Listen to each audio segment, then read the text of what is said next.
صل على سيدنا ومولانا محمد وعلى سيدنا علي وسيدتنا فاطمة وسيدتنا زينب وسيدنا حسن وسيدنا حسين وعلى آله وصحبه وبارك وسلم. اللهم صل على سيدنا ومولانا محمد صاحب التاج والمعراج والبراق والعلم دافع البلاء والوباء والقحط والمرض والألم اسمه مكتوب مرفوع مشفوع منقوش في اللوح والقلم سيد العرب والعجم اسمه مقدس معطر مطهر منور في البيت والحرم شمس الضحى بدر الدجى صدر العلا نور الهدى كهف الورى مصباح الظلم جميل الشيم شفيع الأمم صاحب الجود والكرم والله عاصمه وجبريل خادمه والبراك مركبه والمعراج سفره وفوق سدرة المنتهى مقامه وقاب قوسين مطلوبه والمطلوب مقصوده والمقصود موجود سيد المرسلين خاتم النبيين شفيع المذنبين أنيس الغريبين رحمة للعالمين راحة العاشقين مراد المشتاقين شمس العارفين سراج السالخين مصباح المقربين محب الفقراء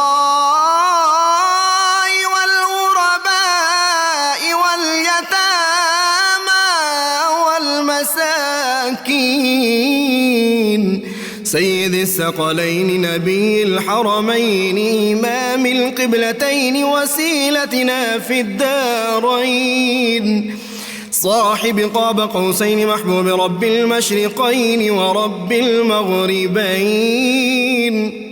جد الحسن والحسين مولانا ومولى الثقلين سيدنا أبي القاسم محمد بن عبد الله نور من نور الله يا أيها المشتاقون بنور جماله بلغ العلا بكماله كشف الدجى بجماله حصنت جميع خصاله صلوا عليه وآله وأصحابه وسلموا تسليما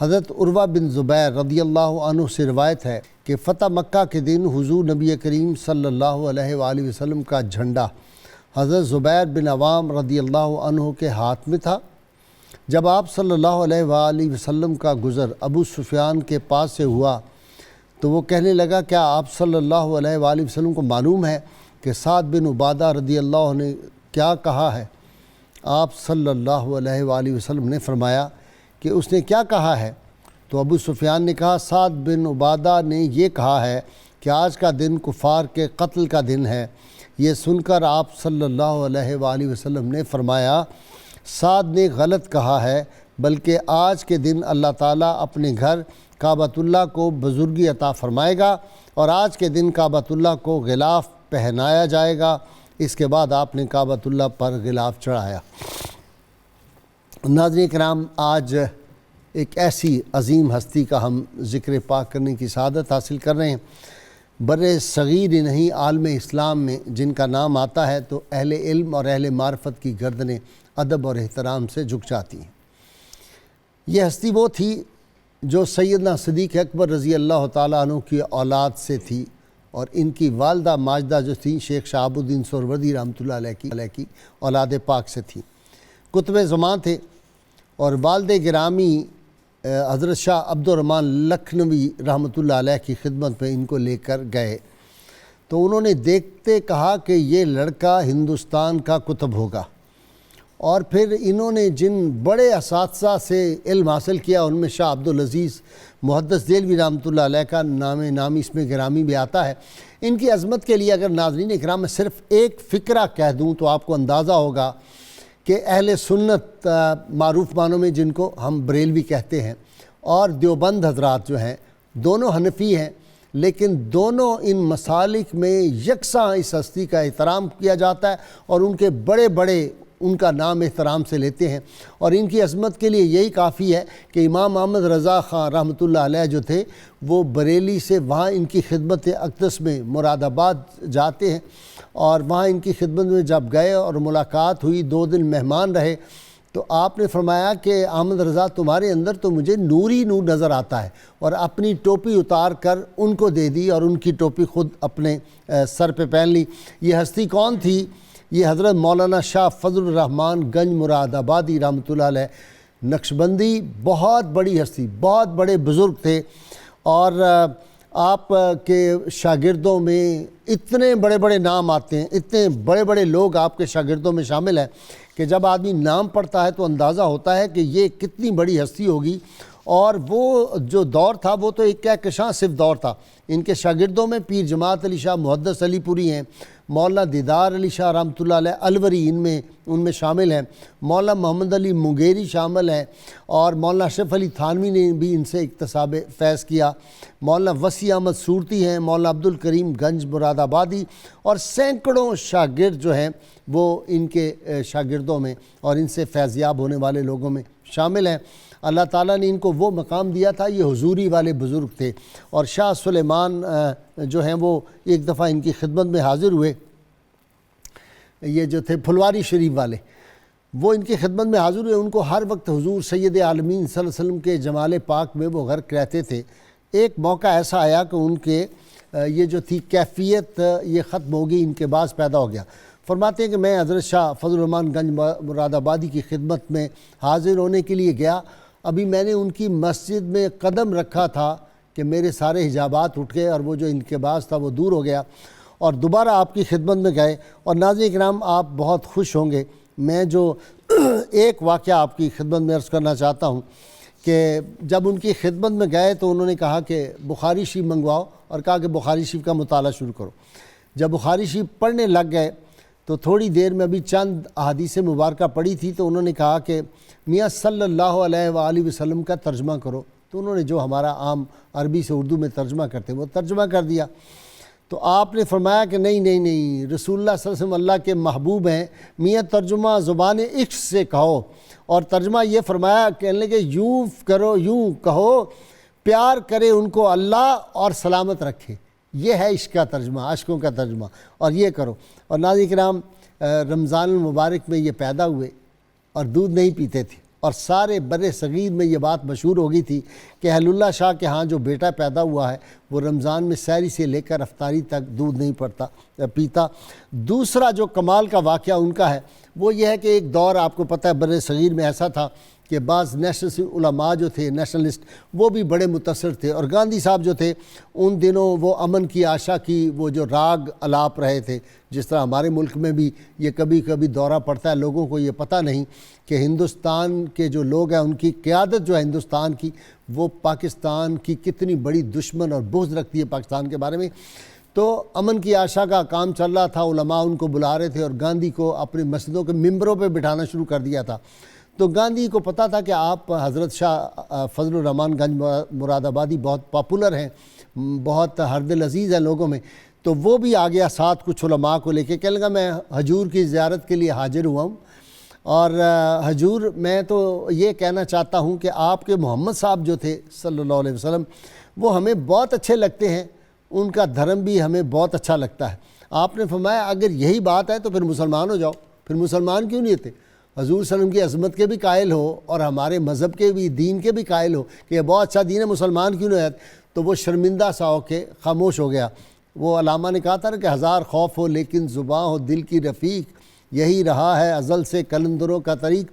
حضرت شاہ فضل الرحمان گنج مراد آبادی رحمۃ اللہ علیہ کے ناظرین اکرام اتنی آپ کی کرامات ہیں کہ اگر میں وہ سارے واقعات شروع کروں تو پروگرام کا وقت ختم ہو جائے، اور آج میرے ساتھ دو میرے جو اسکالر ہیں بڑے ماشاءاللہ زوردار، دونوں ہیوی ویٹ اسکالرز ہیں، اس لیے میں زیادہ چاہتا ہوں ان سے ہی بات کروں۔ صرف ایک بات ہے، آپ ایک بستی سے گزرے جس کے بارے میں مشہور تھا یہ طوائفوں کی بستی ہے، ناچنے گانے والیاں وہاں پیشہ ور خواتین رہتی تھیں۔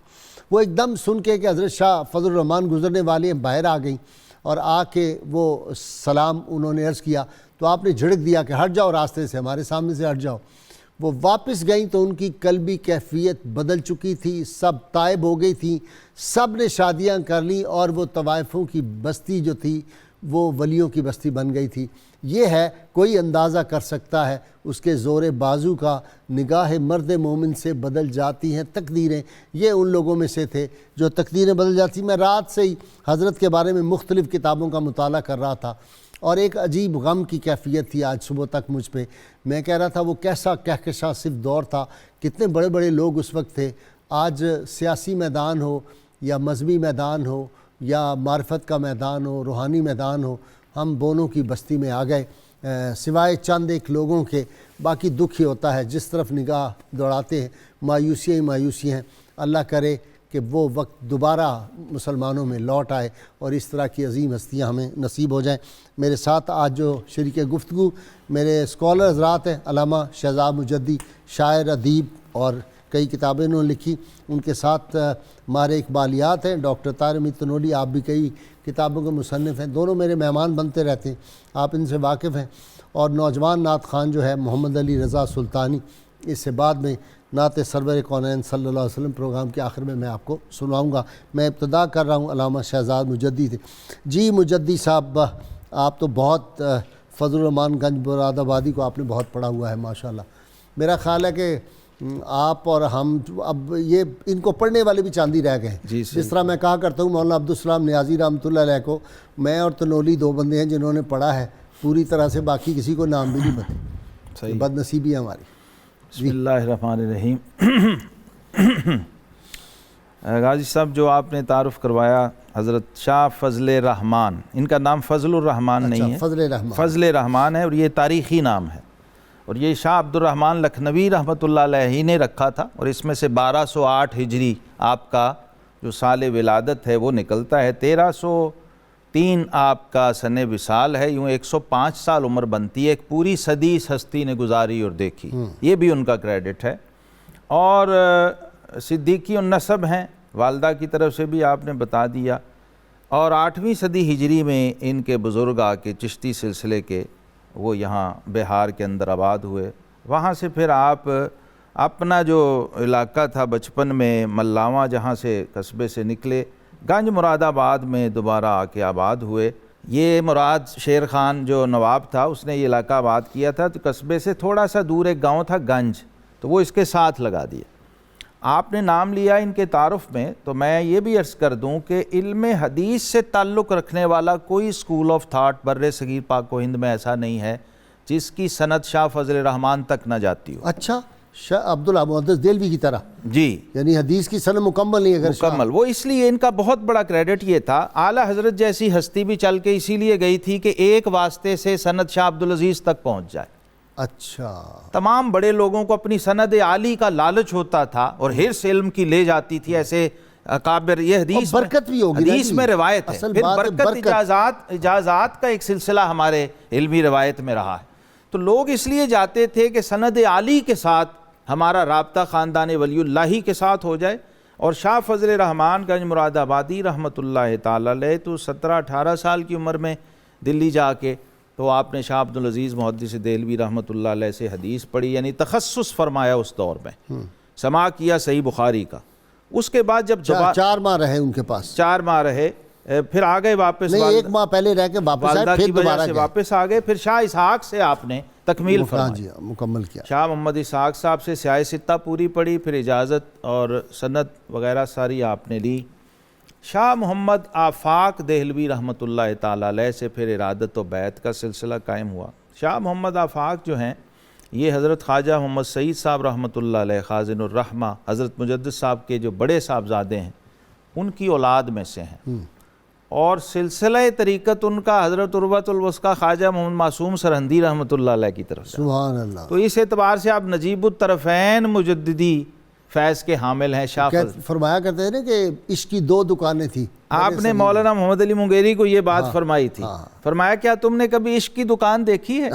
وہ حیران ہو گئے کہ حضور میں نے تو نہیں دیکھی۔ فرمایا ہم نے 2 دیکھی ہیں دلی میں، ایک شاہ غلام علی دہلوی رحمۃ اللہ علیہ اور ایک شاہ محمد آفاق دہلوی رحمۃ اللہ علیہ۔ اللہم صلی علی سیدنا و مولانا محمد وعلی سیدنا علی و سیدتنا فاطمہ و سیدتنا زینب و سیدنا حسن و سیدنا حسین وعلى آله وصحبه وبارك وسلم۔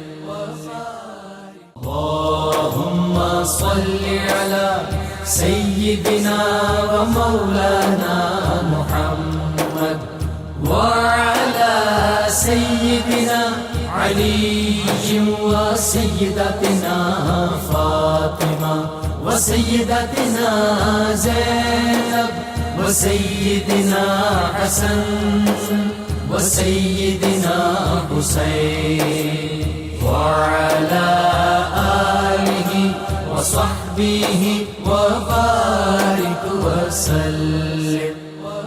ڈاکٹر صاحب وہ شاہ غلام علی دہلوی رحمۃ اللہ علیہ پتہ ہے نا کون ہے؟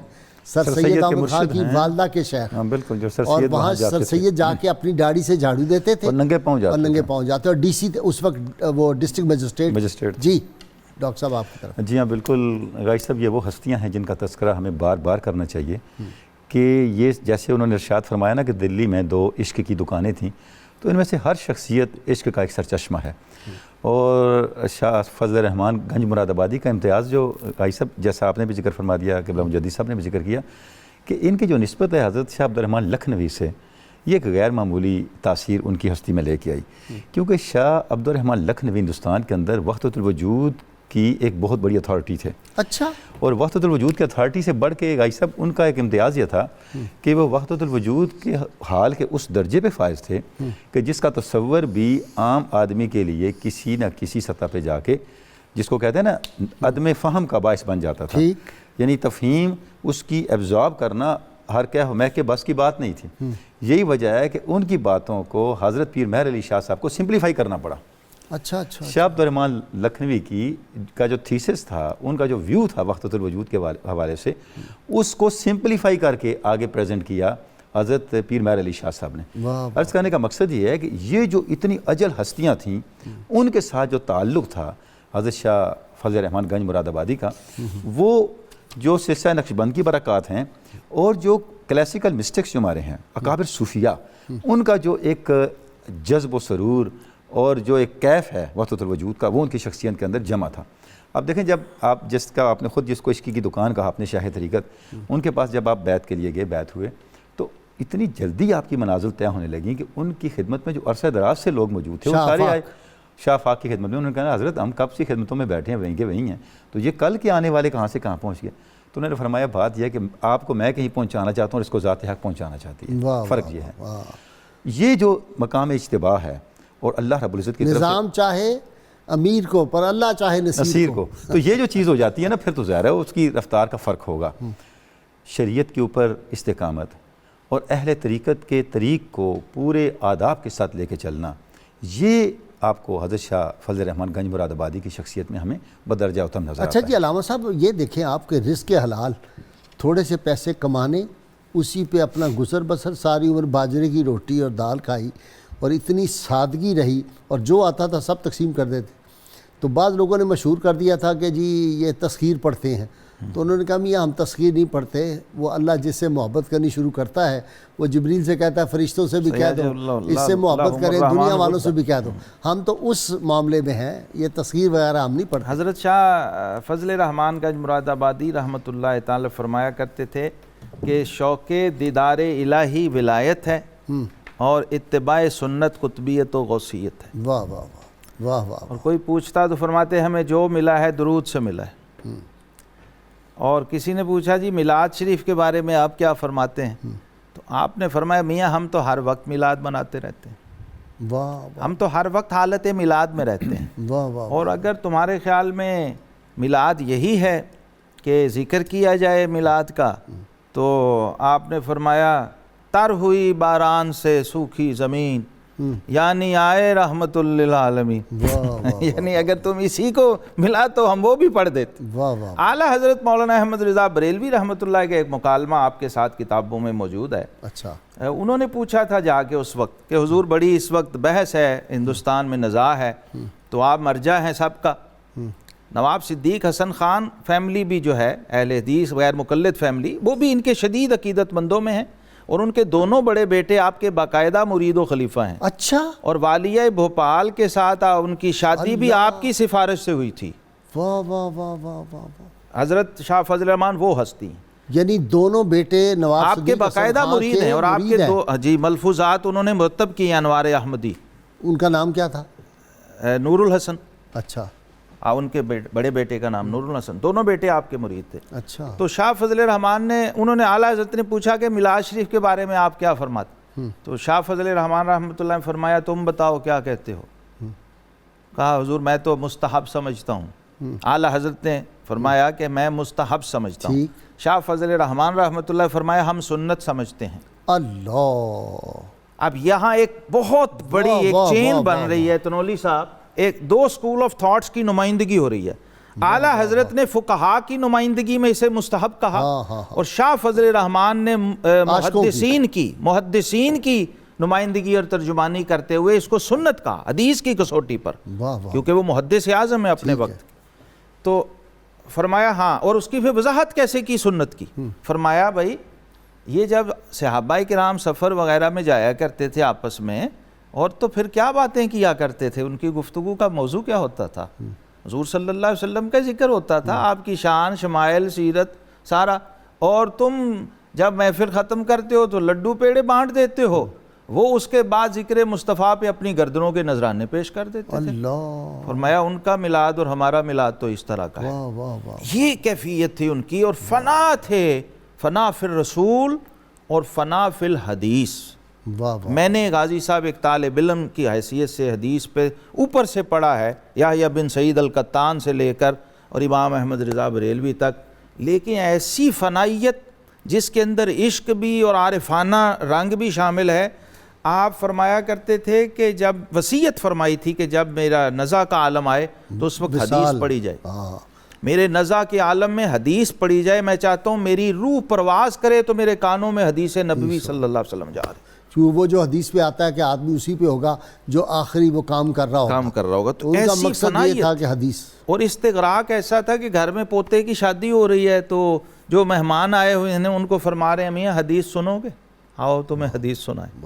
ایسا تعلق بالحدیث. اور حسن حسین کی اجازت آپ کو حضرت شاہ محمد آفاق اپنے پیر و مرشد رحمۃ اللہ سے تھی. اچھا دیکھیں نا شاہ سلمان پھلواروی رحمۃ اللہ علیہ جو ہیں، ان کو جب حدیث کہا کہ پڑھو بخاری شریف، وہ اسی انہوں نے کہا میں دیکھ رہا ہوں، مجھے لگا کہ بیچ میں سے سب اجابات اٹھ گئے اور میں اور رسول اللہ حضور صلی اللہ علیہ وسلم کے سامنے جیسے میں پڑھ رہا ہوں. یہی مولانا احمد علی سہارنپوری بخاری کا نسخہ جو آج بھی ہندوستان میں رائج و متداول ہے، وہ آپ کا تصحیح شدہ ہے، وہ ان کے شاگرد ہیں. مولانا لطف اللہ علی گڑھی بھی، حافظ احمد حسن کانپوری بھی، حافظ پیلی بھیتی وہ بھی آپ کے شاگرد ہیں. مولانا محمد علی منگیری ہیں، مولانا عبدالسلام حسوی ہیں، مولانا محدث وسیع احمد صورتی ہیں. یہ آپ کا فیض حدیث ہے جو تمام ان اسکول آف تھاٹس کے اندر چل رہا ہے. اچھا مولانا اشرف علی تھانوی آپ کے مرید نہیں تھے؟ مرید نہیں ہیں، اس وقت عقیدت مند، وہ اسٹوڈنٹ تھے اس وقت. اچھا وہ اسٹوڈنٹ تھے اس وقت، سہارنپور میں پڑھتے تھے. جب آپ کا چرچا سنا تو انہوں نے خود لکھا ہے کہ میں گیا آپ کی زیارت کے لیے، سلام تو لائن لگ جاتی تھی. اس وقت رمضان شریف تھا. اچھا تو وہ کہتے ہیں کہ میں بھی اس لائن میں لگ گیا، سب مل رہے تھے تو ایک بزرگ آدمی آگے، ضعیف آدمی مل رہے تھے تو آپ ہر ایک سے پوچھتے تھے میاں روزے سے ہو؟ تو کوئی کہتا ہاں روزے سے ہوں، سفر کر کے آئے. تو وہ جو بوڑھے ضعیف آدمی تھے ان سے بھی پوچھا کہ روزے سے ہو؟ کہا جی حضور میں روزے سے ہوں. تو ان کو ڈانٹا، فرمایا ایک تو بوڑھے ہو، دوسرا سفر کر کے آئے ہو. تو حدیث میں ہے کہ آپ کے پاس تو رخصت موجود ہے، آپ روزہ نہ رکھتے، بعد میں رکھ لیتے. تو کہتے ہیں میں ڈر گیا، میرا بھی روزہ تھا کہ مجھے بھی اب جھاڑ پڑے گی. کہتے ہیں جب میری باری آئی، اسلام پوچھا میاں روزے سے ہو؟ جی حضور میں روزے سے. اچھا کیا نوجوان ہو، سبحان اللہ، اچھا کیا روزہ رکھا. تو کہتے ہیں پھر مجھے مزاج سمجھ آیا آپ کا، اور سنت کا اتباع کس درجے کا تھا آپ کے ہاں. سوانح قاسمی کے اندر لکھا ہے مولانا مناظر احسن گیلانی نے، کہتے ہیں کہ مولانا ابو الحسن علی ندوی کے والد مولانا عبدالحی لکھنوی، وہ یہ کہتے تھے کہ میں اگر حجر اسود اور مقام ابراہیم کے درمیان کھڑا ہو کر یہ قسم کھاؤں کہ شاہ فضل رحمان سے بڑھ کر کریم النفس، زاہد، صاحب تقوی اور مشتبہ چیز سے بچنے والا شخص میں نے نہیں دیکھا تو میں جھوٹا نہیں ہوں. اللہم صلی علی سیدنا و مولانا محمد وعلی سیدنا علی و سیدتنا فاطمہ و سیدتنا زینب و سیدنا حسن و سیدنا حسین وعلى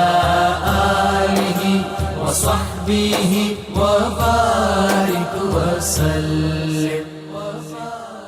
اللهم صل على سيدنا ومولانا محمد وعلى سيدنا علي وسيدتنا فاطمة وسيدتنا زينب وسيدنا حسن وسيدنا حسين وعلى آله وصحبه وبارك وسلم.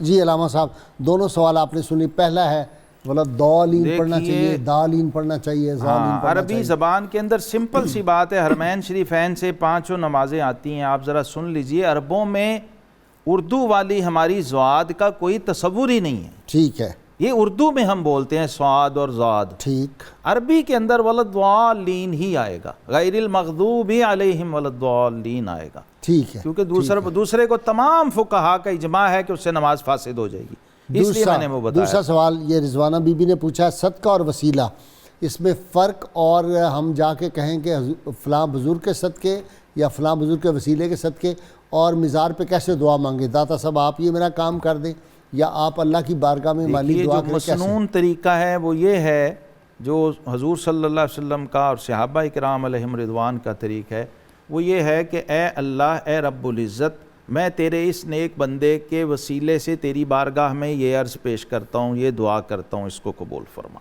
ٹھیک ہے، مسنون طریق یہی ہے، جب آپ کسی مزار پہ جائیں تو صاحب مزار کو آپ وسیلہ بنائیے بارگاہ الہی کے اندر، ٹھیک ہے، اور اگر آپ نے انہیں مخاطب کرنا ہے تو یہ بھی حدیث سے ثابت ہے، جو حدیث عثمان بن حنیف رضی اللہ عنہ ہے، کہ آپ رسول اللہ صلی اللہ علیہ وسلم کو یا اللہ کے کسی مقبول اور نیک بندے کو مخاطب کر کے کہہ رہے ہیں کہ میں آپ کو اللہ کی بارگاہ میں وسیلہ بناتا ہوں، مانگا آپ اللہ ہی سے رہے ہیں۔ ٹھیک ہے، تو دونوں صورتوں میں بات ایک ہی ہے، لیکن طریق تھوڑا سا مختلف ہے، دونوں صورتیں مسنون ہیں، مشروع ہیں اور جائز ہیں۔ ٹھیک ہے۔ اگر کوئی بالفضل احمد صاحب یہ کہتا ہے کہ داتا گنج بخش آپ لاہور کے یا بر صغیر کے مالک ہیں تو آپ نگاہ کرم فرمائیں، آپ کی روح پاک یہ ہے، اس کو کہتے ہیں استغاثہ۔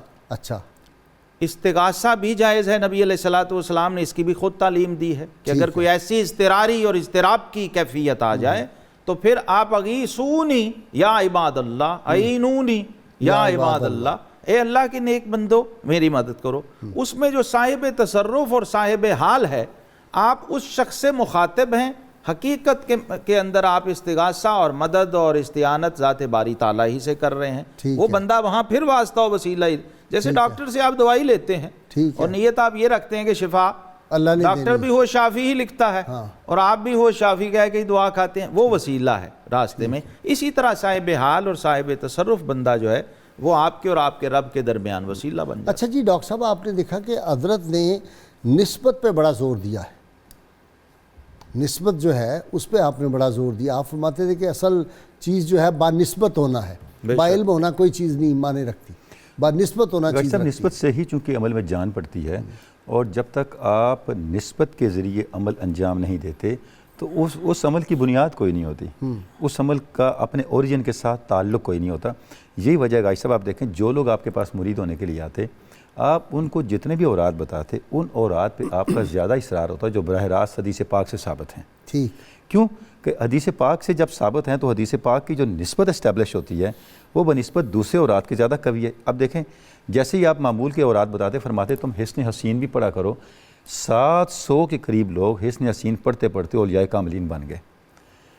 اچھا مولانا یہ جو تھی مثنوی شریف پہ بڑا زور دیتے تھے، مثنوی تو آپ کے معمولات میں تھی، آپ کے محاورے میں مثنوی تھی، کے بارے میں بھی ڈاکٹر صاحب یہی کہا ہے 700 300 بندے میں نے کتب اور ابدال بنتے تھے۔ دیکھیں کیونکہ اس میں جو کیفیت ہے، اور حسن حسین کے اندر بھی صاحب یہ کہ سارے اوراد حدیث پاک سے ہیں، حدیث پاک پر مبنی چیزیں ہیں۔ ٹھیک، تو اب یعنی اس سے ایک تو ان کا حدیث پاک کے ساتھ ربط، تعلق۔ اچھا وہ دیکھیں نا کہ ایک آدمی کو آپ نے خواب میں وظیفہ بتایا، اس نے کوئی خواب آئی، اس سے پوچھا حضرت مجھے وظیفہ بتائیں، آپ نے بتا دیا، کچھ دنوں بعد وہ حاضر خدمت ہوا، کہہ لیا حضور کو آپ نے فرمایا وہ کافی نہیں ہے، وہی پڑھ لیا کرو جو تمہیں بتا رکھا ہے۔ یار کمال ہے، صاحبان کشف و کرامات ہستیاں تھیں یہ۔ وہ دیکھیں مرید آ رہا ہے اور وہ ندی میں پھنس گیا گھوڑے سمیت دلدل میں، اور وہاں سے وہ دلدل میں پھنسا ہوا اس نے پکارا نا سے مدد چاہی، تو نکل گیا گھوڑا اس کا۔ پھر جب وہ آیا تو آپ چادر لپیٹ کے بیٹھے ہوئے تھے اور فرمایا لوگ ہمیں بڑی تکلیف پہنچاتے ہیں۔ کہا حضور کیا ہوا؟ چادر اتاری اور اپنی پشت پر اس کے گھوڑوں کے سموں کے چاروں نشان کیچڑ سمیت دکھائے۔ یہ کیا ہوتا ہے ذرا یہ سمجھائیں، یہ ڈاکٹر صاحب آپ سمجھائیں، اگرچہ آپ منطق کے تو بڑے خلاف تھے۔ مولانا اشرف علی تھانوی نے لکھا ہے کہ حاجی امداد اللہ مہاجر مکی رحمۃ اللہ علیہ اپنے حجرے سے نکلے اور کپڑے شرابور تھے، گیلے تھے حجرے سے۔ خادم نے کہا حضور کیا ہوا؟ آپ اندر سے پانی سے شرابور ہیں۔ فرمایا میاں وہ جو فلاں مرید حج پہ نہیں گیا، وہ اس کا بحری جہاز بھنور میں پھنس گیا تھا، تو اس نے وہاں ہمیں پکارا، تو ابھی وہ کندھا دے کے یہ مٹی گیلی مٹی لگی ہوئی تھی کندھے پر، فرمایا وہ نکال کے آئے ہیں۔ واہ واہ واہ، یہ بتائیں یہ کیا ہوتا ہے؟ جی صاحب عرض یہ ہے، یہ وہی ہے کیونکہ ہمارا جو پروگرام ہے وہ ذرا دوسرے ٹریک پہ چل پڑے، ایسا نہ کہ لوگ سمجھے یہی تصوف ہے۔ صاحب عرض یہ ہے کہ یہ بھی اللہ رب العزت کا کرم ہے۔ یہ جو تصوف جس کو ہم کہتے ہیں، یہ ارتقاء ذات کا ایک ایسا عمل ہے جو آپ کو ہستی کی ڈیولپمنٹ کی ساری منازل سے گزرنے کی پیراڈائم اور میکانزم دیتا ہے۔ ہاتھ ہے مثال میں دیتا ہوں، اللہ کا، بندہ مومن کا ہاتھ، غالب و کار آفریں، کارکشا و کارساز۔ آپ آصف بن برخیہ کو دیکھیں، حضرت سلیمان علیہ السلام کی بارگاہ میں بیٹھے ہیں اور پلک جھپکنے سے پہلے تخت وہاں موجود کر دیتے ہیں۔ اب تو صاحب ایک ایسا سسٹم آ گیا۔ بعض لوگوں نے تو لکھا ہے کہ یہ تخت آیا نہیں تھا وہاں پہ، یہ تو حجابات ہٹ گئے اور سامنے لگا کے، یہ بھی میں نے پڑھا ہے بعض کتاب۔ صاحب عرض یہ ہے بالکل حجابات ہٹے جو بھی، لیکن سلیمان علیہ السلام کے تخت کے نیچے سے نکلا تھا۔ صاحب دیکھیں جو کچھ بھی تھا یہ تو ساری روایات ہیں نا، ٹھیک ہے، آپ قرآن مجید کی آیہ مبارکہ پہ رہیں۔ ٹھیک ہے، یہ تو تفسیرات ہیں. دیکھیں سادہ بات ہے، میں ایک چیز عرض کروں گا. قرآن مجید کہتا ہے ہندہ علم من الکتاب، ہاں اس شخص کے پاس علم تھا ٹھیک ہے، کتاب کا. اس کا مطلب اگر وہ تخت نہیں آیا تو وہ علم دھوکا تھا. اچھا جو مرضی ہوا، نتیجہ یہ کہ تخت سلیمان علیہ السلام کے پاس تھا. اور جب ملکہ آئی، یہ بھی تو قرآن سے ثابت ہے نا، وہ جو تھی رسیاں، وہ سانپ اور وہ صاحب وہ ہم دوسری طرف جا رہے ہیں. میں ایک اور طرف اسٹیبلش جب وہ عصا پھینکا تو وہ بن گیا. تو میں ایک اور چیز عرض کرنا چاہ رہا ہوں، وہ اور چیز بن جائے گی. غازی صاحب دیکھیں جب ملکہ آئی تو سلیمان علیہ السلام نے فرمایا یہ تمہارا تخت تو نہیں. تخت تھا تو اس نے پہچانا نا. بالکل تخت آیا. غازی صاحب اب یہ صورتحال ہو گئی ہے کہ سائنس یہاں تک آ گئی ہے کہ آپ کوئی چیز دیکھنا چاہتے ہیں، کسی بڑی جگہ پہ جاتے ہیں تو آپ وہ ایسی ٹیکنالوجی ہے کہ وہ پوری کی پوری چیز آپ کے سامنے 3D کر کے پیش کر دیں گے. یہ چیز ہے، بس آپ اس کو پکڑ نہیں سکیں. اچھا جس طرح آپ میرے سامنے بیٹھے ہیں تو آپ حقیقتاً بیٹھے ہیں، اس طرح بالکل شخصیت آپ کے سامنے بیٹھی ہوگی جس سے آپ ملنا چاہ رہے ہیں، لیکن آپ اس کو پکڑ نہیں سکیں گے، محسوس نہیں کر سکیں گے. وہ صرف ایک امیج ہوگا، کوئی حالہ ہوگا. سلطان بشیر صاحب نے تو یہاں تک کہا ہے کہ جو ترقی ہو رہی ہے، انہوں نے کہا ہے کہ 2030 تک یا 2050 تک یہ ہوگا کہ یہاں بندہ داخل ہوگا چیمبر میں، بٹن دبایا جائے گا اور بندہ 1 سیکنڈ میں امریکہ ہوگا. اس کا غازی صاحب ایک اصول اہل علم یہ کہتے ہیں کہ اس وقت تک جو آئنسٹائن کی جو ریلیٹیوٹی ہے نا، وہ پوری کی پوری ٹیکنالوجی میں نہیں آئی. جب وہ پوری کی پوری ٹیکنالوجی میں آئے گی تو جس طرف آپ اشارہ فرما رہے ہیں یہ چیزیں ساری ادھر جانا شروع ہو جائیں گی. عرض کرنے کا غازی صاحب مقصد یہ ہے جن چیزوں کو بھی انسانی عقل آگے کلامی ہو رہی ہے، یہ تو طے الارض کا ہے ہمارے ہاں تو صوفیاء کے ہاں، اور یہاں بھی نظر آتا ہے. اس پہ بھی تو ریسرچ ہوگی نا. اگر سبق ملا ہے یہ معراج مصطفیٰ سے مجھے کہ عالم بشریت کی زد میں ہے گردوں، آدمی چاند اور مریخ پہ جو پہنچ رہا ہے، اس پہ بھی اگر ریسرچ ہوگی تو طے الارض کا بھی کچھ نہ کچھ نکل آئے گا ٹیکنیکلی. ڈاکٹر صاحب میں آپ کی خدمت میں عرض کروں گی، جتنی چیزیں ہیں سائنس جہاں جا رہی ہے نا، اس کے پیچھے فی الاصل آپ صلی اللہ علیہ وسلم کی سیرت پاک سے آپ کو اس کا اسپیسیمن بنیادی پروٹوٹائپ ملتا ہے، بنیادی اصول ملتا ہے. صوفیاء کرام کی زندگیوں میں اس کا اظہار ملتا ہے. دیکھیں آپ اس کسی چیز کا تصور نہیں کر سکتے جو پہلے سے انسانی شعور میں اس کی اصل موجود نہ ہو. معراج سے پہلے انسان اڑا نہیں ہے، معراج سے پہلے انسان گریوٹی سے نہیں نکلا، گریوٹی سے نکلنے کا آغاز واقعہ معراج کے بعد ہوا. یہ سب سے بڑا اصول آپ اپنے پیش نظر رکھیں. تو حدیث آپ صلی اللہ علیہ وسلم کی سیرت پاک کے اندر اور صوفیاء کی زندگیاں تسخیر کائنات کے باب میں آپ کو ایک رہنما اصول دیتی ہیں.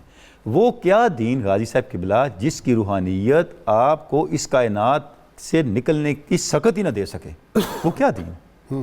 اسلام آخری دین ہے. انسانی شعور اور انسانی ذات کے ارتقاء کے جتنے بھی امکانات ہو سکتے ہیں ان سب امکانات کو یہ دین ایڈریس کرتا ہے.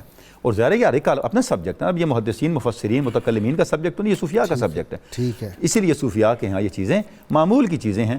مسئلہ یہ ہے کہ ہم جس وقت بہت ہی جس کو کہتے ہیں نیرو مائنڈڈنس کے ساتھ چیزوں کو دیکھ رہے ہوتے ہیں اور اپنی عقل کو کل سمجھ کے دیکھ رہے ہوتے ہیں، پھر مسئلے پیدا ہوتے ہیں. اگر ہم عقل کو عقل کے ساتھ استعمال کریں پھر کوئی مسئلہ نہیں. عقل محدود ہے، اس کا اپنی ڈومین ہے، اس سے آگے نہیں جا سکے گی. کان کے ساتھ میں نہیں دیکھ سکتا اور آنکھ کے ساتھ سن نہیں سکتا.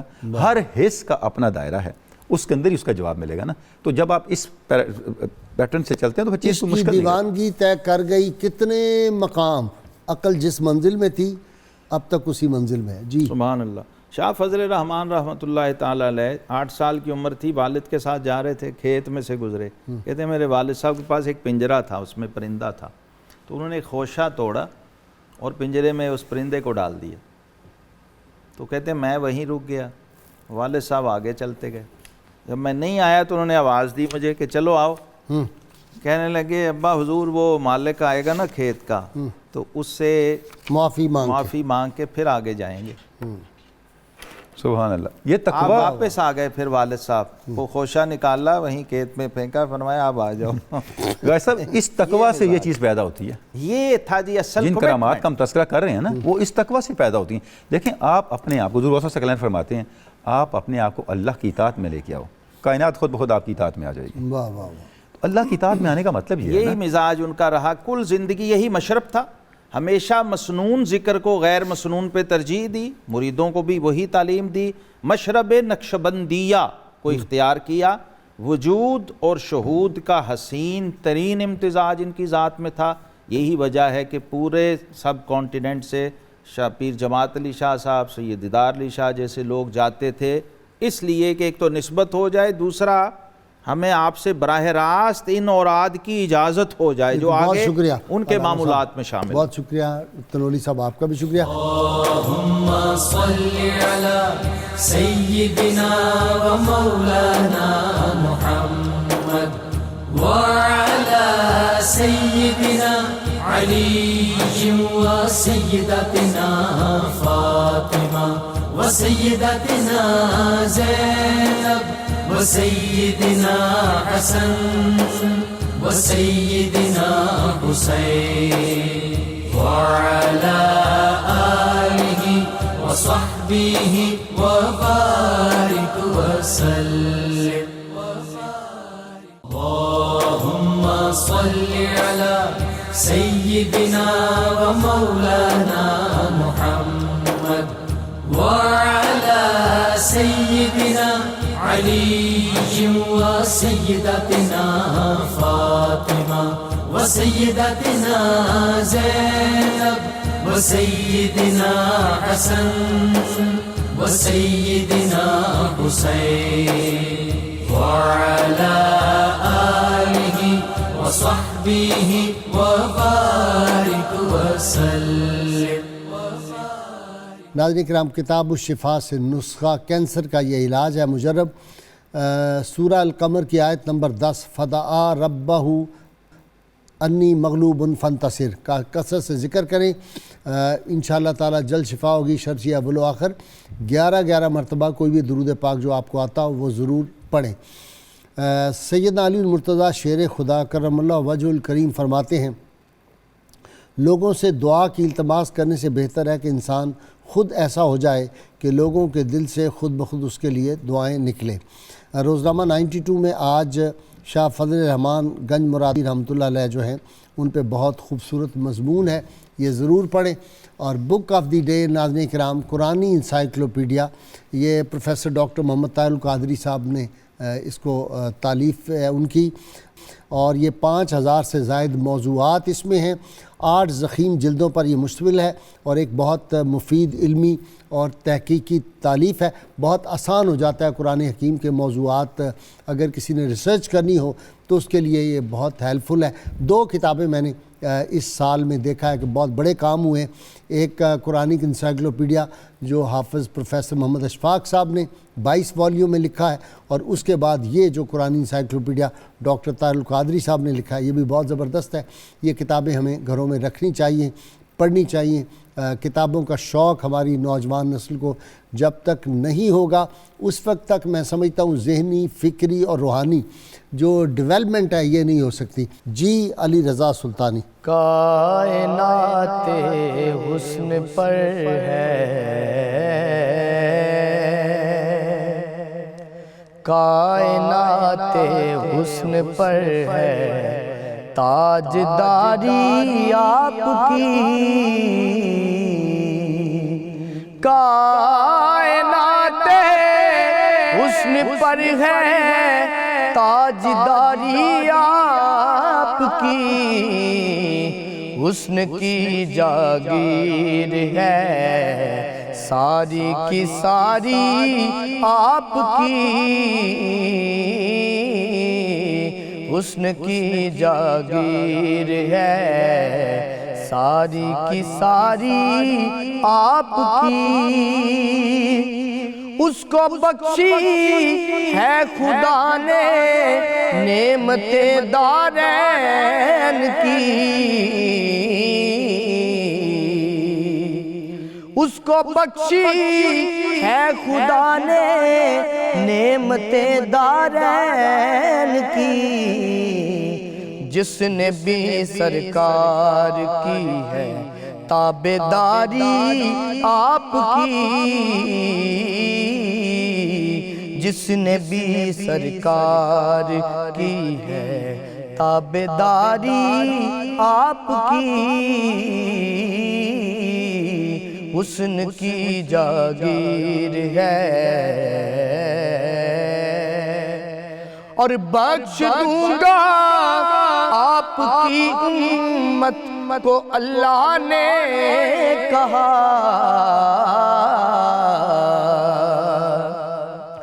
بخش دوں گا آپ کی امت کو اللہ نے کہا، دیکھ کر آگوش حرا میں گریہ زاری آپ کی،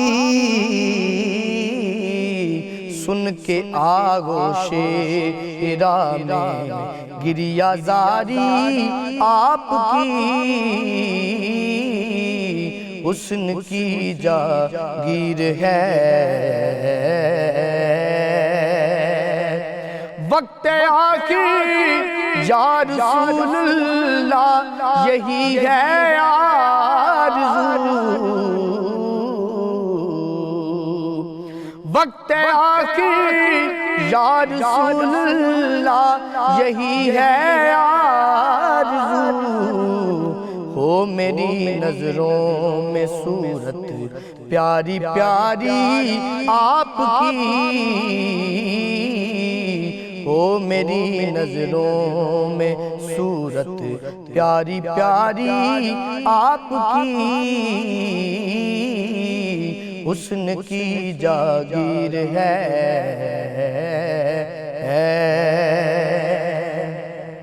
ہو بلا شہزاد سے کیسے ثنا کا حق ادا،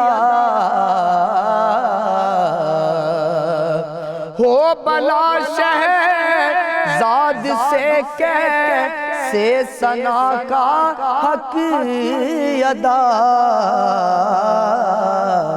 جب خدا نے آسمان سے نعت اتاری آپ کی،